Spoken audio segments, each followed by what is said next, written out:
Hey everybody, the Laying It Down for Camp Bucko fundraiser is still going on. The donations have slowed down, but the hoses have not. This sea can is starting to get filled up. These are the ones I just unloaded from the trailer. Those are the ones that were sitting here since last year. These are all still sitting here from last year. We're looking to get donations rolling in. In addition to those hoses that I just showed you, I still have a picture that I'm going to insert right here of all the fire hoses that are still up in Pickering, Ontario. Thank you to the Toronto Social Housing for donating 95% of these fire hoses, as well as everybody else from Southwestern Ontario and Ontario for donating hoses. But let's get those donations to roll in. The link is posted below. 20 bucks a hose. Let's get some money in. Let's support Camp Bucko. Thanks, guys. Like and subscribe. Hey, everybody. Thanks for tuning into this episode of the Fire Sprinkler Podcast. We are Austin, Texas at the NFSA Conference and Expo. I'm here with Nick Martin from JCI, and we're going to do a little conversation. We're going to learn a little bit more about the new Rapid Install ESFR sprinklers. We've talked about this on a previous episode, but now we're going to do a little bit of a demonstration. Nick, how's it going today? Going okay, buddy. Yeah? Still too early to tell, but so far so good? Yep, going good. Awesome. This is the last day of the show. You know, like it's been a pretty good show so far. A lot of exciting things come out. And, you know, just I like walking these booths just as much as you do. Yeah. Seeing all the new stuff. And, Yep. This is something that we've had it out in the market for about a year now. Yep. And just trying to take advantage of this nice demo unit that we created. And how is the market taking the new ESFR product, the new Rapid Seal? So any customers who have tried it, they really haven't chosen to go back. Right. This is one product that I've heard no negative reviews whatsoever on. It really is just getting it out in front of fitters and getting with the fitters on site. Yeah. Talking with them about the new technology because, you know, like me, fitters are not fond of change. That's right. They don't like change. It's gotten better over the past 5-6 years, I would say. But the fire protection industry has done something a certain way. Like my grandfather used to say with the groove couplings are going to, you know, kill the industry. And they haven't gone anywhere. No. Right? No. You're either evolving with the industry or the industry is going to evolve without you, and this is just another step in that right direction. Yeah. So what are the benefits of using the Rapid Seal versus a standard ESFR sprinkler, if we're looking at them side by each? So we're looking at them side by side. One, there's no Teflon tape or dope required on this one, so you take a whole purpose of prep out of it. Like you look at a box. We're looking at this box here. Yep. If you were to tape and dope this box, which I know you're supposed to choose one or the other, but most fitters on 1-inch outlets kind of choose to do both. Yeah, a lot of them will do both. So you're doing tape and dope on these, you're going to be about 16 minutes a box. Right.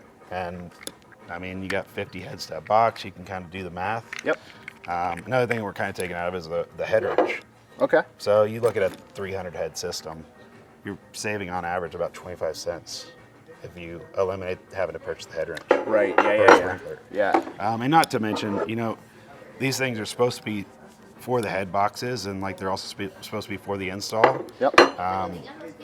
It's not a small wrench, man. It's not a small wrench, and with the bigger sprinklers, as you get into the bigger sprinklers, what I tend to see out in the field is guys, bigger threads, you got to crank them in there, and not always necessarily the case, so to speak. But a guy thinks we got to turn this wrench as hard as we can to get it snug. And when you get a big wrench like this with the length, you can get some leverage on that bad boy. Yeah, and whenever we were developing this product, we were trying to get we saw other products come to the market, and like we really wanted to figure out a way to eliminate the use of an additional tool. Right. Because like if you're adding a tool to the lift, then like even this does not fit in my pocket very well. If I put this in my pocket and I start installing, installing sprinkler heads, then I'm gonna end up dropping that thing a dozen times. That's right. Yeah. The ergonomics on carrying this thing around ain't bad. You almost do need a holster for it. Yeah, it is good though because you can get good workout if you're really.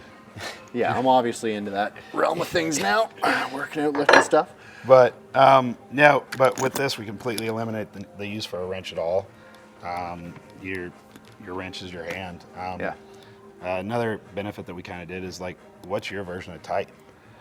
You know, well, my version of tight might be different than your version of tight, might be different than Jim's version of tight and Joe's version of tight and everything like that, right? Yeah. I know there's obviously torque specifications that almost every sprinkler has from the manufacturer. Do you guys have a minimum torque spec on this sprinkler? No, there's not a minimum torque spec on this sprinkler. On traditional sprinklers, there is a torque spec. Yep. It kind of ranges. I don't want to off the cuff, I'm kind of just shooting numbers out there, but I think it's like a 50-pound torque spec for this size, like 30-pound for this size, and like a 15 for this size. So and now, it's kind of pretty standardized across all the manufacturers. All the manufacturers. In the name of professionalism, now am I going for a 50-pound torque on this? Just because when I go, I got to know when to. It's going to be one of your higher. Pounds. It's going to be one of your higher torque requirements. With the 1 inch, and then I mean we even have 1 1/4 heads that require even a higher torque. That's a big. It's a big boy. But then you can over torque too. It's another concern. Yeah. And a lot of times, you have an activation on site, something like that. What's the first thing that somebody asks you? Did you use the right wrench?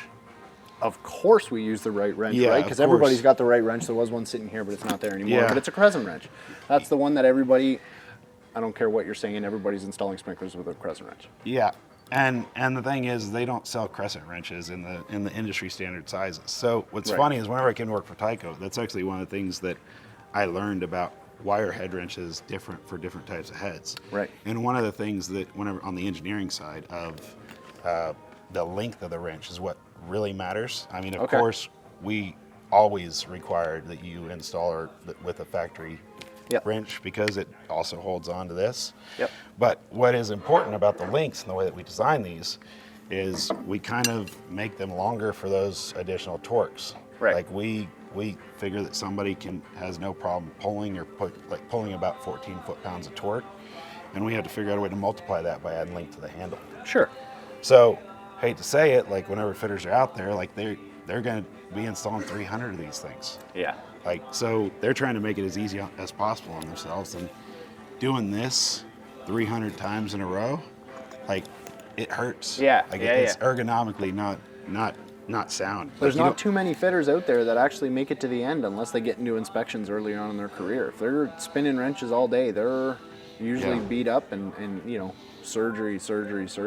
And you think about it, like you have a lot more benefits whenever you're pulling pipe, because pulling pipe, you're using your back, your shoulder, and you got your hold back wrench. So like you're incorporating so many muscle groups in that instance. But whenever you're installing a 1 inch sprinkler head overhead, all you have is that upper shoulder muscle and then ligaments. Yeah. And you're just wearing them down every time that you try to do that. So, what ends up happening is at the beginning of the day, guys installing them, thinks tight is tight, and then goes to fill up the system and he realizes that 3 of them need to be tightened another half turn. Yeah, the last 3 that they put in towards the end of the day probably. Yeah, possibly, or it could just be it could just be throughout the system. But that's kind of an anomaly that is pretty much all ESFR 1 inch installs. Right. Like I was a fitter for 10 years. Yep. And in that time, I always tell people always tell me, I don't have leaks. But in that time, I know that I at least installed 10 to 15,000 sprinklers, like you're gonna have myself. Leaks. And every system was the same. Which is crazy. As a guy who moved from the field into the design, I don't put leaks on the system, so I don't know why guys are putting leaks on all the damn time. But the hydros would all go the same. I'd put on my hydro, go to lunch, come back, and I'd find 2 to 3 heads on the system that I'd then have to drive my lift 2 to 4 miles per hour to the location. Yep. And then go up, tighten another half turn. Yep. And then hope I don't break a head or pop a head. Yeah. Because by that time, a lot of times people have already tossed these guys off. Oh, they're gone. And they're in the trash somewhere. Yep. So to kind of reduce that a lot, like this is a technology that also gives that advantage. Now you're talking about the caps going missing. Yep. Have you seen the rumor going around about the replacement? We started a rumor about 4 or 5 years ago in the sprinkler industry, and guys are picking it up all the time that you can recycle these and bring them back to Tyco and all the other manufacturers, and you guys will give swag for them. And we started it as a joke, and it spread across the world as people were like, I've got a bag, I just got assigned a warehouse, it's 55,000 sprinklers. What do you think I can get for those? And we'll chime in and you can get a truck for that. They'll give you a bass boat if you bring all those back. Think about the recyclables. It's awesome. It worked so good.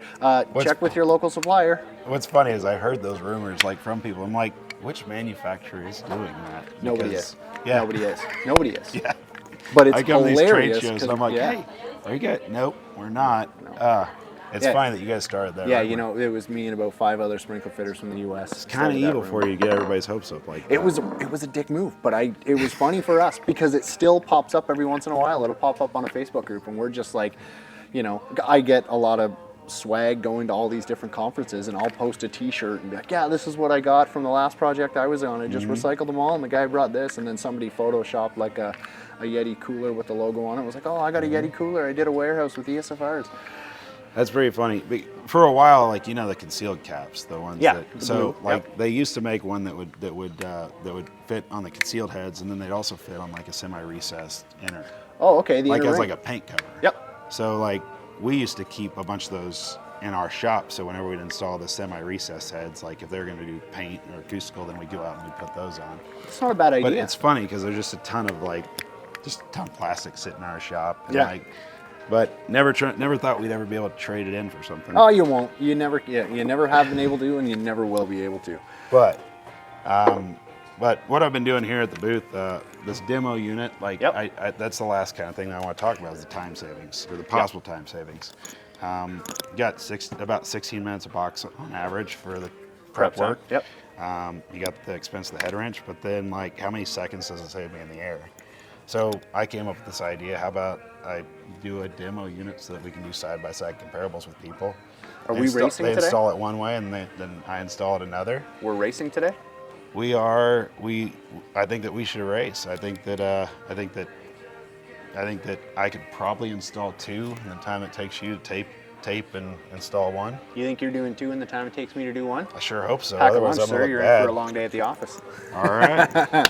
Alrighty. All right. So let's let's. So that's the one with the thread on it there. Here, I'll even Yeah. put a clean one there so that I know. All right. What do we do? Hands on the table, like Family Feud style? Yeah. Alrighty. On you. Go.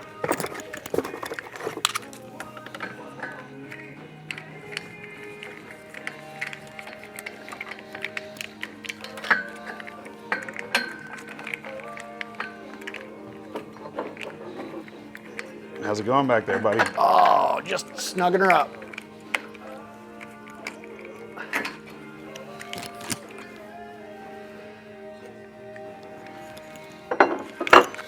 I mean, it was close.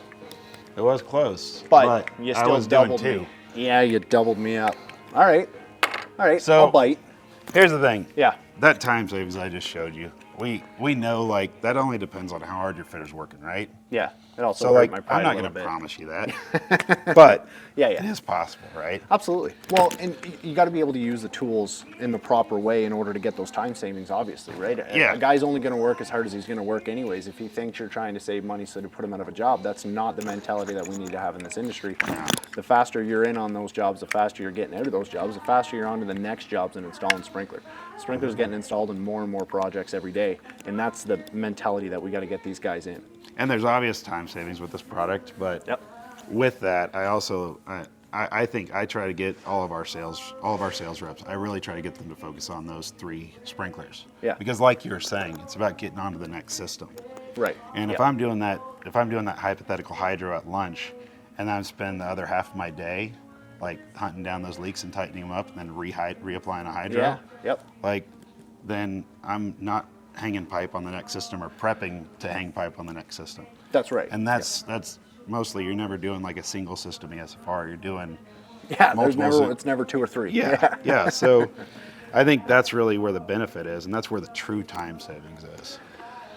As far as the sprinkler design is concerned, it's exactly the same thing except for the way it makes into the sprinkler, which may not seem like a big deal to most people, but I'm assuming you guys had to go through the whole listing process with this again as well, right? We actually we were able to kind of submit all of our testing and like the fire tests and whatnot. Yep. We were able to use those all the same because we just changed the connection type. Okay. However, it was very important for us to consider things like deflector distance from center line of pipe. Yep. And we kept that true Awesome. to a standard outlet so that whenever you're using one or the other, you don't have that thing where you have to check, well, am I half or 1 inch within where my deflector's supposed to be? So what I want to do right now is I want you to show me, I'm grabbing the camera here and going manual. I want to see why the gasket on the sprinkler isn't able to twist off. Oh, okay. Like how come if guys are putting these in and they have the gasket in there, why isn't that thing going to twist, and why isn't it going to pinch or anything like that? Because the pinched rubbers on like any, you know, groove coupling stuff like that are the concern, right? So with a gasket, how am I not going to thread that in there or crank it in too tight and crack that rubber? So that's, luckily we do, whenever we developed this product, we had 2 ex-fitters on the development team. Okay. And one of us pointed that out, it wasn't me. Yeah. But you know who you are. Thank you for your contribution, buddy. Yep. But he pointed out, hey, we know that this is going to be an issue, but like, should we cover our bases on this? Right. And the engineering team like made a quick step, and they actually added the step out. Okay. And what happens with that step out is it makes contact with that welded outlet before you have the ability to crush that gasket. So you don't necessarily have a torque setting, but when the sprinkler goes in, there is a lip on the side of the sprinkler, on the edge of the sprinkler right there. That's going to keep it, if you're listening to this on audio, hopefully I'm describing it good enough, but that sits in onto the shoulder inside here and prevents you from over torquing that sprinkler. Yeah, and that's kind of a good thing about this product is we thought of all the angles, and we really did. That was a big consideration. And obviously you're not going to make it in without the proper protection on the sprinkler. Yeah. So with this, I did like this because this was the first time, like in a field setting, that wasn't with somebody on their system that was going to be installed. Yeah. So what I've been doing this week to kind of prove, like, to those people who like worry about that pinched rubber is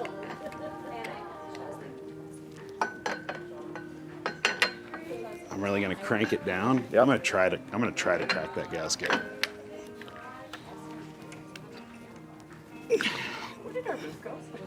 So, right there, like I got it cranked down as hard as I can get it. Yep. Let's see what kind of condition that gasket's in.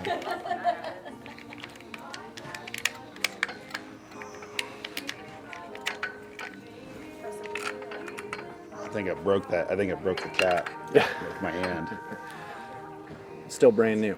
What's the reusability on these sprinklers? Are you able to remove them and place them? So these are an EPDM gasket material. Okay. So like the life cycle of it would be similar to that of like a groove coupling. It's made out of the same material. You're not going to have any chemical compatibility concerns with that, and it's going to age similar to that. Our suggestions are like if we did what I just did, where we just put it in and remove it, not really an issue. But if you have these installed over a long period of time, like say like a month, whenever you remove it, then you'd want to replace the gasket before reinstalling. So the sprinkler's good for the life of the sprinkler based off the date stamped on it, but the gaskets are a replaceable if you remove it, because you got to think about it, like, and that's really just a precaution. It's like a should, or it's not a should, not a shall. Right. You know what I mean? Yeah. But just as the manufacturer, you kind of look at that and you say, okay, if this is in the compressed state for a long period of time, you could have some deformities that might happen. Sure. So if you are going to replace it, then just get the gaskets from us, which the gaskets are available with the sprinklers. I think they're less than 25 cents a pop. So perfect. Awesome. Nick, thanks for the demonstration. Thanks for allowing me the opportunity to beat you at your own game. Yeah. And I mean, it proves itself. It does, and I really do appreciate you taking it easy on me today. Yeah, absolutely. Thanks, Nick. All right, buddy. Yeah, we'll see you.